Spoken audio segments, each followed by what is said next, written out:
صلوا على محمد وآل محمد. اللهم صل على محمد وآل محمد.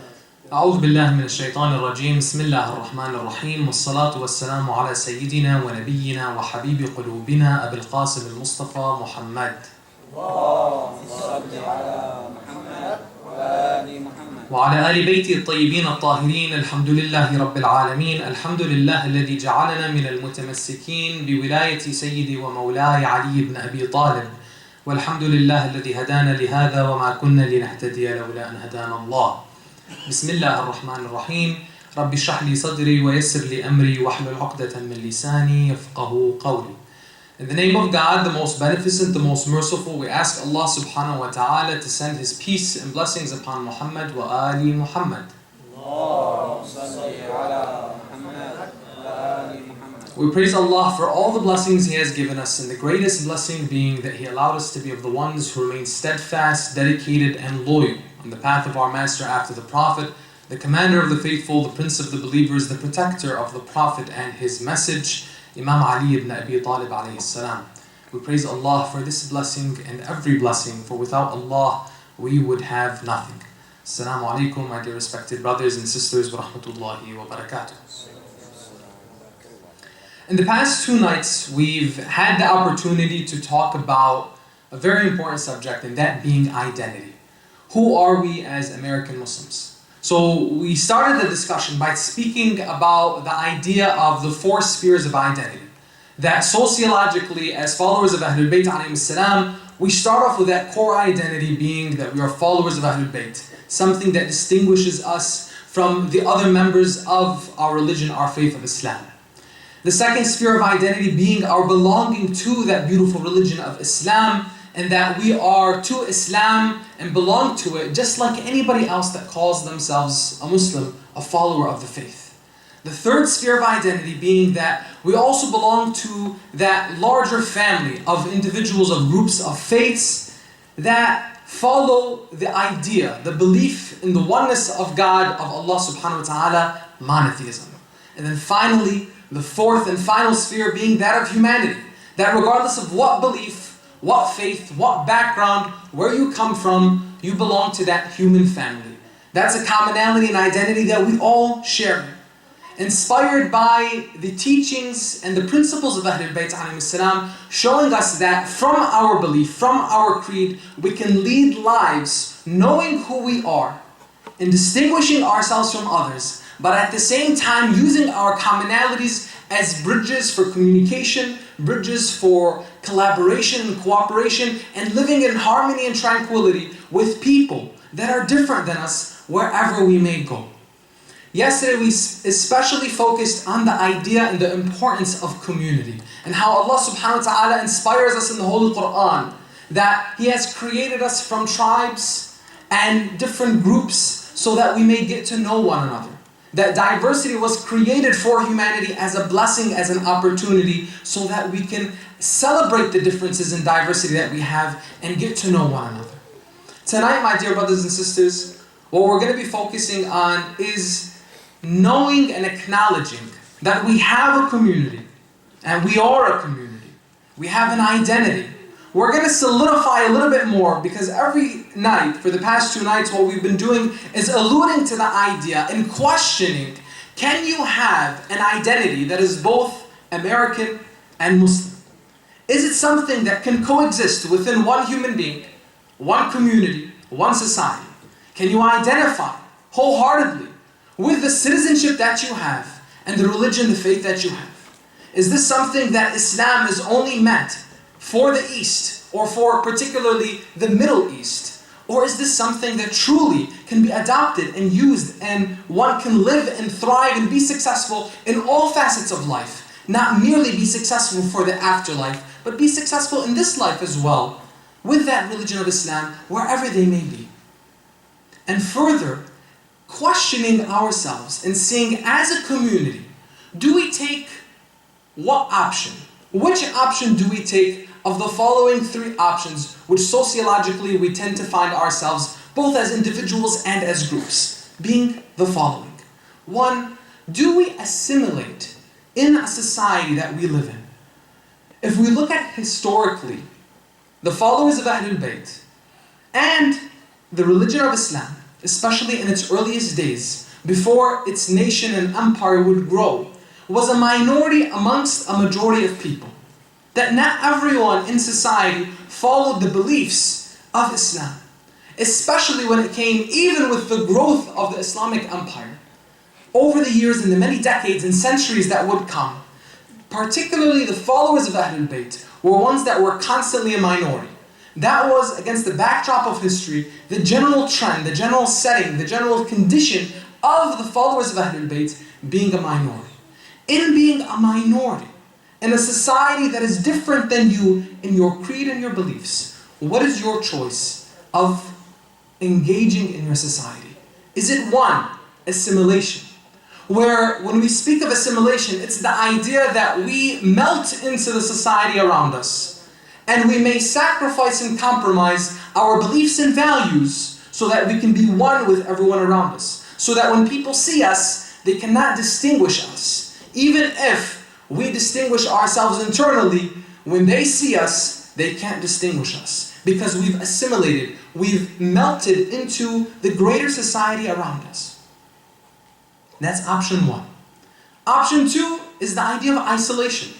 That in order to protect our values and our principles, in order to safeguard what we've been taught in our religion and our principles, and what we have from our faith, we're going to isolate ourselves from those that are different than us. Option three is one that is a little different than both of the first two options. It's called integration. Integration being that you're not isolating yourself from society, nor are you assimilating yourself completely where you're losing your identity. Let's take a look at each one of these options and see what was inspired by Ahlul Bayt alayhi salam. What did they want for us? Is it something that we know, assimilation, that when we refer to the hadith by Imam Sadiq alayhi salam yesterday, where the Imam encouraged us to go to the mosques, to go to the funerals, to attend to the ill ones in our community, where you need not to remove your hand from the people because people need one another. Is that assimilation? Or is it something else?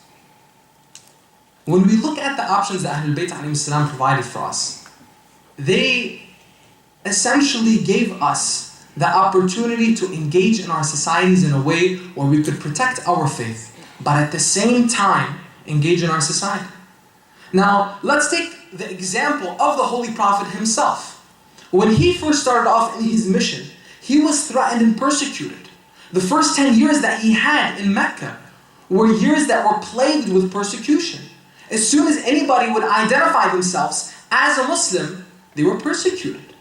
Many of the companions of the Holy Prophet, peace and blessings be upon him, were victims of torture. Some of them were taken and they were abused. Take the example of Ammar ibn Yasir. Ammar ibn Yasir was one of the first companions of the Holy Prophet, where he was taken, his life was threatened, he was beaten so severely, where they told him, if you don't say that you renunciate your faith, you renounce your faith in Islam, in Muhammad sallallahu alaihi wasallam, we will kill you. So to the point where he could take the pain no longer, he said, I don't believe in the faith anymore. He came to the Holy Prophet, peace and blessings be upon him, running to him, crying, his heart aching. He threw himself at the Prophet as he was weeping. And he said, Ya Rasulullah, this just happened to me. Where they beat me, they tortured me. And they told me if I didn't say that I don't believe in you and I don't believe in God, that they would kill me. The Prophet asked him, what did you do? He said, I didn't believe. He said, is that what you truly felt? What is in your heart? He said, of course not. That's not in my heart. My heart is only belief and dedication to you and to Allah subhanahu wa ta'ala. The Prophet told him, you did the right thing. That was one of the first examples in the community of Islam, where the Prophet taught people to engage in society in a way that you have to engage acknowledging your surroundings. That you're not to throw yourselves into situations of danger. That you are to be mindful of the society around you. That you are to acknowledge and see that it's not merely about lifting a banner up in the sky and saying, I'm a Muslim, and I'm going to die for this faith. Dying for the faith is one thing.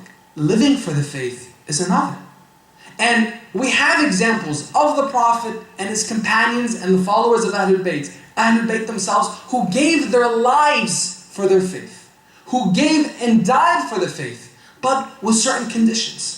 What the Prophet ﷺ did in setting the example of Ammar ibn Yasir, and what he would do with the rest of the examples of his disciples, of his ambassadors, would be what? Telling us that we need to engage in our society in a smart way, in a strategic way. In one way that we're not looking just at the short term of a stance that we have with another person to say, I'm a Muslim whether you like it or not. But to be mindful that you don't put yourself in tahlika, that you don't throw yourself in harm's way. Take the example that when a group of the Prophet's followers went to Abyssinia, when Ja'far al-Tayyar and a few other of the companions and individuals that were followers of the Prophet in the earliest days, they went to a part of Africa known as Abyssinia, which is part of modern-day Ethiopia. And when they went there, the Prophet instructed them that they have to take care of how they engage with people in that society. One of the particular things, and pay attention to this especially, is that he told them, do not go and force your beliefs and try to convert people. When you're going to that society, you are guests in that society. Your obligation, just because you have been guided, is not that you are going to convert people. Yesterday night, a sister asked at the bonfire outside, how can I guide people to our faith? Especially when it comes to people from different schools of thought or different religions. I reminded myself, of course, before reminding her, that we need to be examples. As Imam al-Sadiq alayhi salam taught us and told us, كُونُوا دُعَاةً لَنَا بِغَيْرِ أَلْسِنَتِكُمْ. Be a calling to us without your tongue. As in, just live. Be. Be as Imam al-Sadiq wanted you to be. Be as Imam Ali wanted you to be. Be as the Holy Prophet wanted you to be. And then people will be guided. Our obligation is what? To guide ourselves before we guide anyone else. Our obligation is to be that light that shines our own path before we dare to shine the path of others. Just be. And if people see the light, just like Ali ibn Abi Talib, Amir al-Mu'mineen, said, there is enough light for those who wish to see. If we make sure that we look at ourselves first and foremost, inshallah, everyone would follow. The Prophet didn't make it a point for him once he had the opportunity to go to different places. Take, for example, when he actually made the hijrah after 10 years being in Mecca to go on to Medina, he didn't make it a point to go and tell the Christians and the Jews that lived in Medina, this is our faith, this is why you should follow us, and this is why you should become a Muslim. In fact, what he did was, if you look at the Charter of Medina, most of the Charter of Medina, an agreement, a constitution, was based on the agreement amongst the Muslims and the Christians and the Jews living in Medina, as in how they would engage as a society, respecting their rights and their existence, their presence in their own being. It didn't have to be where you have to be like me, you have to believe in the same things as I do for us to engage and live with one another in a society. And that was even with the Prophet growing his community and ultimately becoming a majority in the place that he lived. That even when it came from switching the role of the Muslims from being a minority to becoming a majority, they still respected the rights of others to exist. And let's be reminded of that example of Imam Ali alayhi salam, when we mentioned the first night, when he was the Khalifa himself, at the helm of the power, at the helm of authority, in Kufa, walking in the market, humbly walking in the market, seeing an elderly man begging for help, asking people, why is he being helped? The answer being, he's just a Christian. Imam Ali being so aggravated by that, so frustrated by that, said, I'm not moving from here until you go to the treasury and take care of this man. How dare you use him up in his youth and then neglect him in his old age? How dare you? That this idea, my dear brothers and sisters, that when we are a part of our faith, I remember sitting with a group of young brothers a few days ago, and one of them was asking about what happens to people that do not follow our faith. What happens to individuals that are not, one, followers of Ahlul Bayt, or two, believers in the religion of Islam. And that there's so many opportunities for people to learn about Islam, but they choose not to. What happens to them?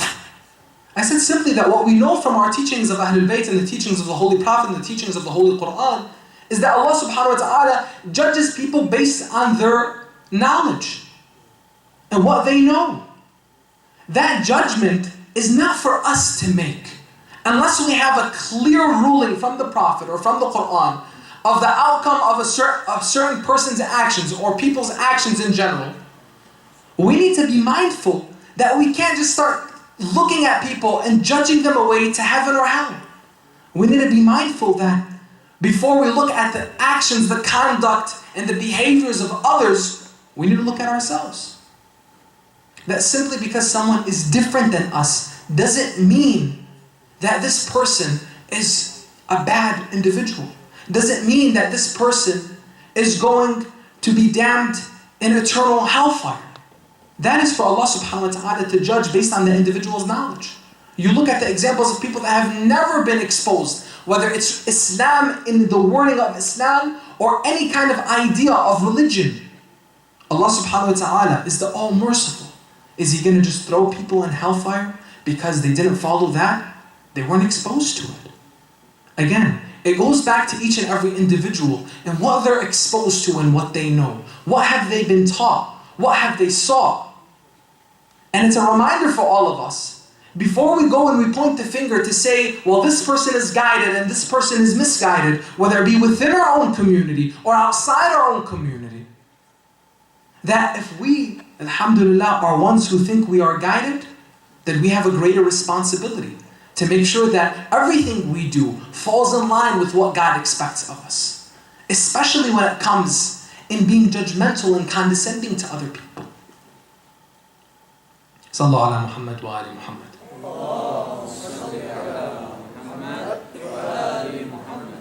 And I bring this reminder, my dear brothers and sisters, in the idea that in this holy month, a month of rediscovering ourselves, a month of reform, a month of change, that we look at our ethics, we look at our intentions, we look at our thoughts and our feelings, we look really deep inside and reflect. And I've mentioned this, I believe, every single night, that an hour of reflection is worth 70 years of worship, or worth more than 70 years of worship, according to the narrations narrated by the Holy Prophet ﷺ. Imagine that. If we take the time to reflect, what kind of outcome we will have. Now, when we go back to the idea of assimilation, isolation, and integration, we see these examples where the Prophet ﷺ, wherever he instructed the believers, whether it was going into Medina, going and taking refuge for a certain period of time in Abyssinia, or any other part. Take the example of one of the companions, Hamad, who went to Imam al-Sadiq alayhi salam and complained to Imam al-Sadiq that he keeps on getting chided, harassed by some of the other Muslims. That whenever he comes back to Arabia, because he lived outside of Arabia, that whenever he comes back to Arabia, he's harassed by some of the other Muslims who know him and say that you're going to be resurrected with those people that you live with. He lived in a community, in a society that was not Muslim. He lived far away from Arabia, far away from the Muslim nation. Imam al-Sadiq asked him, Ya Hamad, when you are away, do you remember our cause? Do you remember our cause? He said, yes, of course I do. He said, when you come back to these cities, the cities of Islam, the cities of Muslims, do you remember our cause? He said, no, I don't. He said, oh Hamad, living where you're living, you will be resurrected as a nation of your own, and light will be beaming from your hands. Take that and apply it to us, or anybody in the world who is trying to live their lives, who is trying to escape situations that would harm their health, their well-being, their religion, their faith, their practice. Them worshipping Allah subhanahu wa ta'ala the way they know they should worship Him. Whether it be in parts of the Middle East or anywhere else in the world. That they escape those areas to go to a place where they have the opportunity to practice and live and seek opportunity for this world and the next. I started the first night with mentioning the example of my grandfathers, God rest their souls, where they came from Lebanon in the 70s, escaping the civil war that was taking place and plaguing Lebanon. That they were shoemakers. They worked in leather work. And they came to this country, not knowing the language, not knowing anybody here.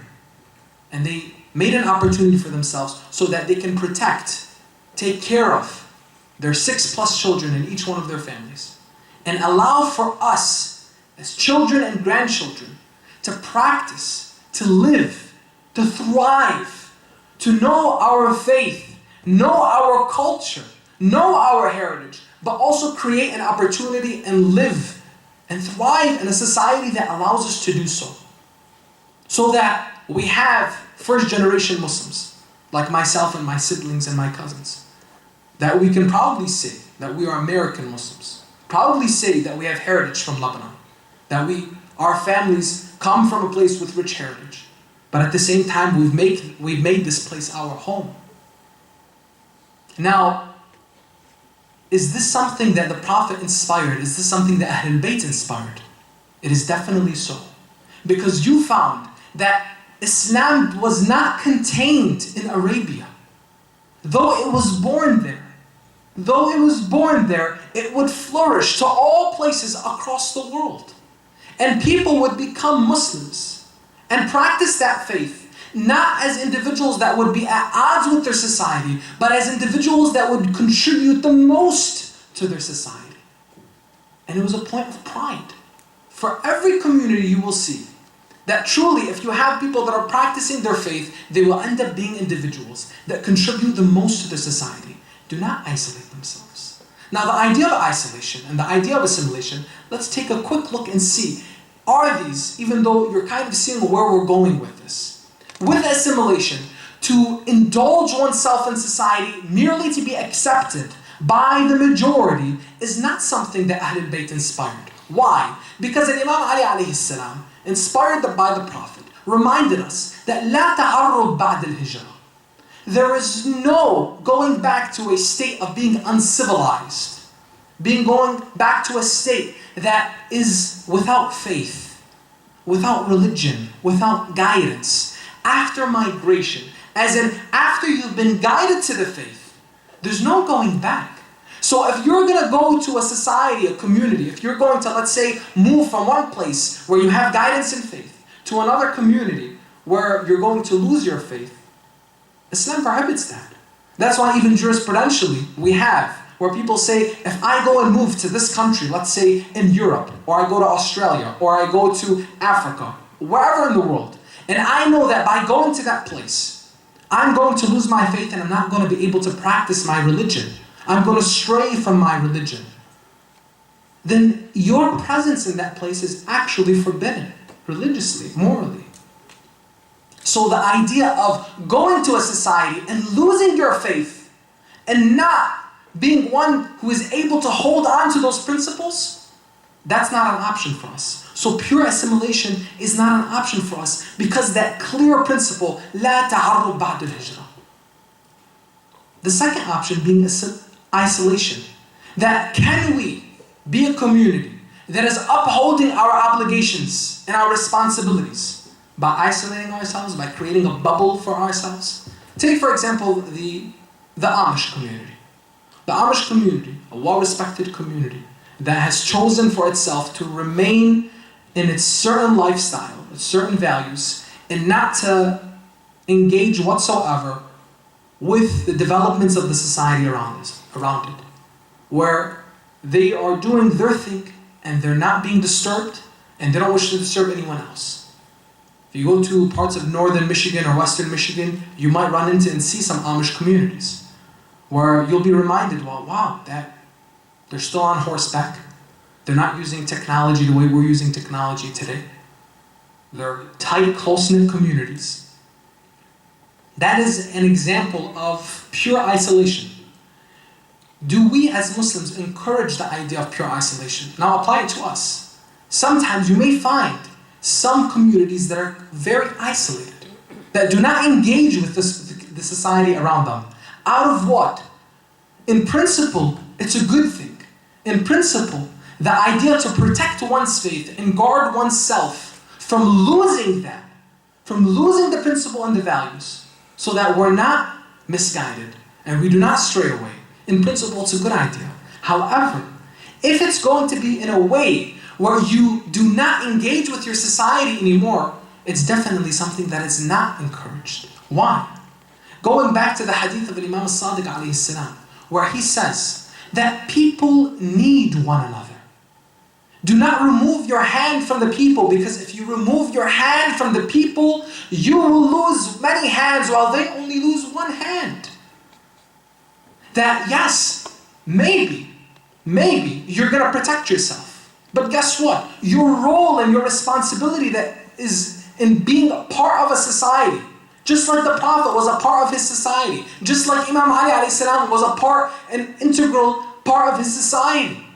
When you're removing that for yourself, you're also allowing for people to take a certain judgment of you and your community that might be misguided, without having the ability, not necessarily to go out and preach, not necessarily to go out and bring people to the religion, but when you're not even allowing yourself to be exposed in a way where they see you, where you go to university, you go to college, you go and you have your professional life, you open up businesses, you engage with the community around you, so people, when they have questions about what is a Muslim, what is Islam, they don't have to actually even engage in a dialogue. They just see, oh, I know Muhammad, I know Ali, I know Abbas, I know Fatima, I know Zahra.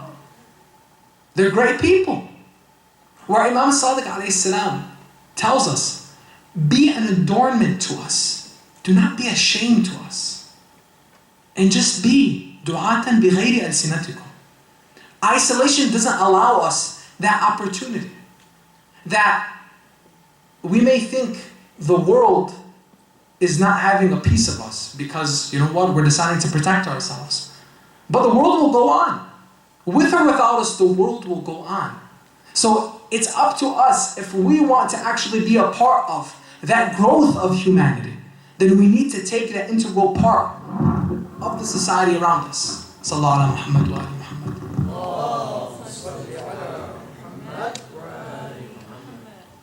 So assimilation as being one extreme, one pure example, one pure form of melting in one society, a minority within a majority. And then isolation, also being a minority, but choosing to stay away from the rest of society in order to protect one's values. Both of these don't work. Because you're sacrificing and compromising in areas that should not be sacrificed and should not be compromised. So we have the third option, integration. What does integration mean? Integration is that you and I, as brothers and sisters, can be a part of our society. We can be American Muslims. We can be a part of our society, whether it's here in the United States, in Canada, in the United Kingdom, any part of Europe, any part of the Middle East, any part of Africa, any part of Asia, anywhere in the world, as Muhammad sallallahu alaihi wasallam was sent as a rahmah to all the nations. We are an extension of that as his followers. That anywhere in the world, you can have a Muslim that is thriving in his community. As the principle of integration teaches us that you can be one who practices his faith, but at the same time, you can be a contributing member of your society. How does that look like? You can go to university, you can go to college. And at the same time, there's certain things that you're not going to do. Why? Because your faith allows you those restrictions, those restraints, those limitations, so that you can make sure that you uphold your respect and your dignity as an individual. That you know, for example, and this is something that we face as professionals all the time, that in order to gain business in the business world, I'll speak to you as an attorney, where we have opportunities to engage with people, for example, in bars and pubs, where I can look for opportunities to engage and network with people and grow my business, but I'm not going to go to a bar or a pub. The approach of assimilation is that we throw ourselves wherever we need to be so that we can be successful and assimilate and engage in that society. Once we find ourselves with the lines of our faith telling us, you can't go there, we stop. That's stopping us from going full assimilation. Integration is, I'm stopping at that point, but I'll tell the person, hey, I'll meet you up for coffee.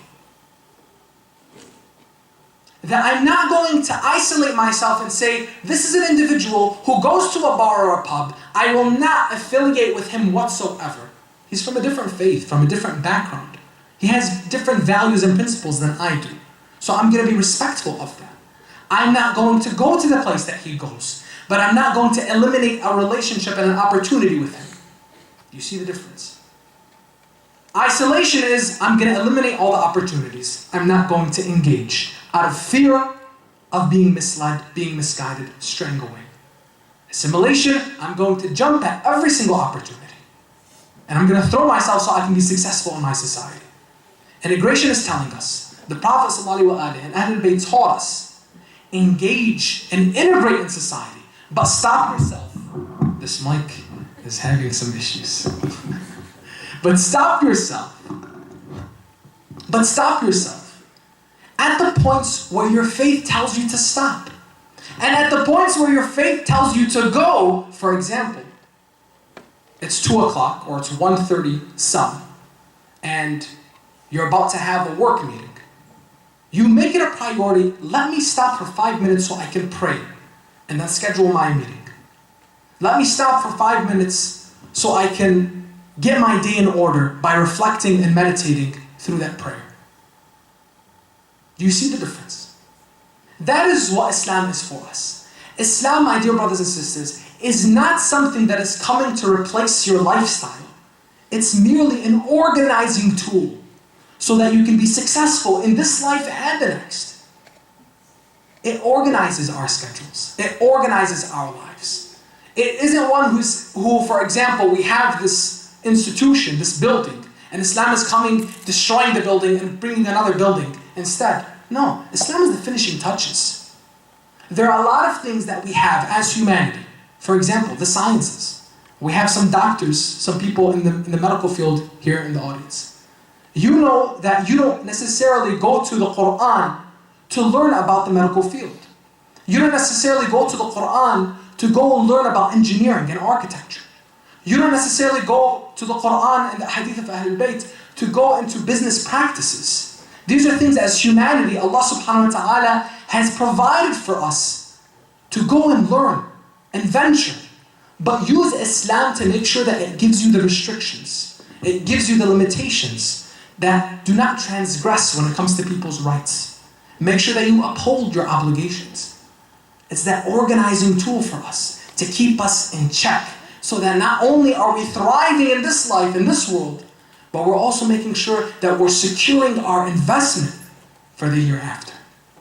That we have things in order for our afterlife. Now with that, my dear brothers and sisters, I'd like to end and just say a few last words, though I went a little bit over the time that I had planned to go. As a community, we have a lot of potential. And I want all of us, young and old, to think about this. As a community, we have tremendous potential. Like we mentioned yesterday, the hadith, which every opportunity I have, for those of you who I've had discussions with before, you probably remember this hadith. And remind ourselves with this hadith from Imam Ali alayhi salam.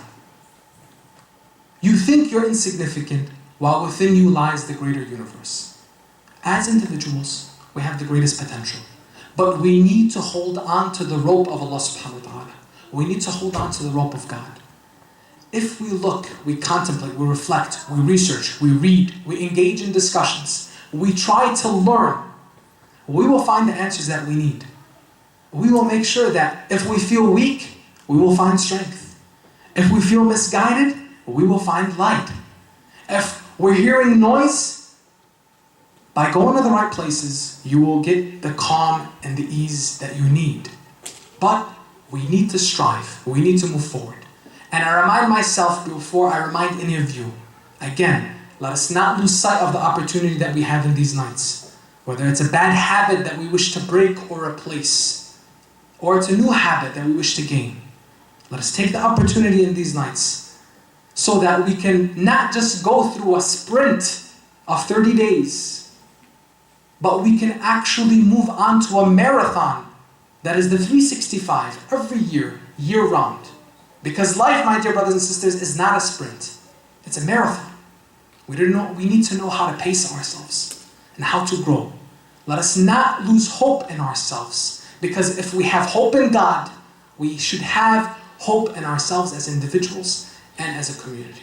I thank you for listening, and I ask you for forgiveness for any shortcomings. And the last of our prayers, and alhamdulillahi rabbil alameen, wa afdal as-salatu wa taslim ala nabiyyina Muhammad wa ala ali bayti at-tayyibin at-tahirin.